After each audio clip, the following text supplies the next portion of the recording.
पौष शुक्ल पक्ष एकादशी व्रत कथा। महाराज युधिष्ठिर ने पूछा, हे भगवान, आप कृपा करके यह बतलाइए कि पौष शुक्ल एकादशी का क्या नाम है, उसकी विधि क्या है और उसमें कौन से देवता का पूजन किया जाता है। भक्तवत्सल भगवान श्री कृष्ण बोले, हे राजन, इस एकादशी का नाम पुत्रदा एकादशी है। इसमें भी नारायण भगवान की पूजा की जाती है। इस चर और अचर संसार में पुत्रदा एकादशी के व्रत के समान दूसरा कोई व्रत नहीं है। इसके पुण्य से मनुष्य तपस्वी, विद्वान और लक्ष्मीवान होता है। इसकी मैं एक कथा कहता हूँ, सो तुम ध्यानपूर्वक सुनो। भद्रावती नामक नगरी में सुकेतुमान नाम का एक राजा राज्य करता था। उसके कोई पुत्र नहीं था। उसकी स्त्री का नाम शैव्या था। वह निःसंतान होने के कारण सदैव चिंतित रहा करती थी। राजा के पितर भी रो रो कर पिंड लिया करते थे और सोचा करते थे कि इसके बाद हमको कौन पिंड देगा।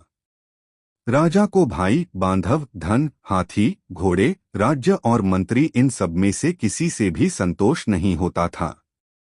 वह सदैव यही विचार करता था कि मेरे मरने के बाद मुझको कौन पिंडदान करेगा। बिना पुत्र के पितरों और देवताओं का ऋण मैं कैसे चुका सकूंगा। जिस घर में पुत्र न हो उस घर में सदैव अंधेरा ही रहता है। इसलिए पुत्र उत्पत्ति के लिए प्रयत्न करना चाहिए। जिस मनुष्य ने पुत्र का मुख देखा है वह धन्य है। उसको इस लोक में यश और परलोक में शांति मिलती है, अर्थात उनके दोनों लोक सुधर जाते हैं। पूर्व जन्म के कर्म से ही इस जन्म में पुत्र, धन आदि प्राप्त होते हैं। राजा इसी प्रकार रात दिन चिंता में लगा रहता था। एक समय तो राजा ने अपने शरीर को त्याग देने का निश्चय किया, परंतु आत्मघात को महान पाप समझकर उसने ऐसा नहीं किया। एक दिन राजा ऐसा ही विचार करता हुआ अपने घोड़े पर चढ़कर वन को चल दिया तथा पक्षियों और वृक्षों को देखने लगा। उसने देखा कि वन में मृग, व्याघ्र, सुअर, सिंह, बंदर, सर्प आदि सब भ्रमण कर रहे हैं।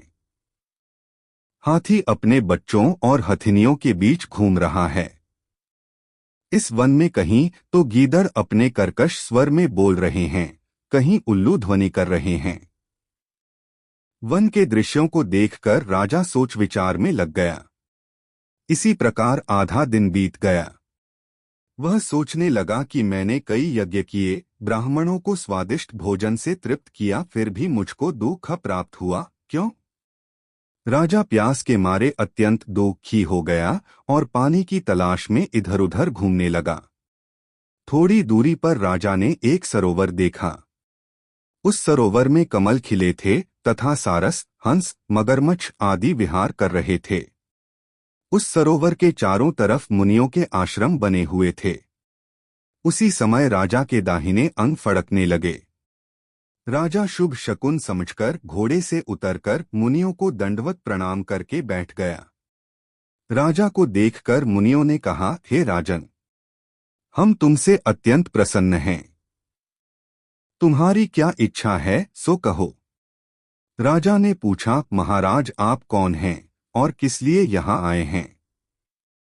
कृपा करके बताइए। मुनि कहने लगे कि हे राजन, आज संतान देने वाली पुत्रदा एकादशी है। हम लोग विश्वदेव हैं और इस सरोवर में स्नान करने के लिए आए हैं। यह सुनकर राजा कहने लगा कि महाराज मेरे भी कोई संतान नहीं है। यदि आप मुझ पर प्रसन्न हैं तो एक पुत्र का वरदान दीजिए। मुनि बोले, हे राजन, आज पुत्रदा एकादशी है। आप अवश्य ही इसका व्रत करें। भगवान की कृपा से अवश्य ही आपके घर में पुत्र होगा। मुनि के वचनों को सुनकर राजा ने उसी दिन एकादशी का व्रत किया और द्वादशी को उसका पारण किया। इसके पश्चात मुनियों को प्रणाम करके महल में वापस आ गया। कुछ समय बीतने के बाद रानी ने गर्भ धारण किया और 9 महीने के पश्चात उनके एक पुत्र हुआ। वह राजकुमार अत्यंत शूरवीर, यशस्वी और प्रजापालक हुआ। श्री कृष्ण बोले, हे राजन, पुत्र की प्राप्ति के लिए पुत्रदा एकादशी का व्रत करना चाहिए। जो मनुष्य इस महात्म्य को पढ़ता या सुनता है उसे अंत में स्वर्ग की प्राप्ति होती है।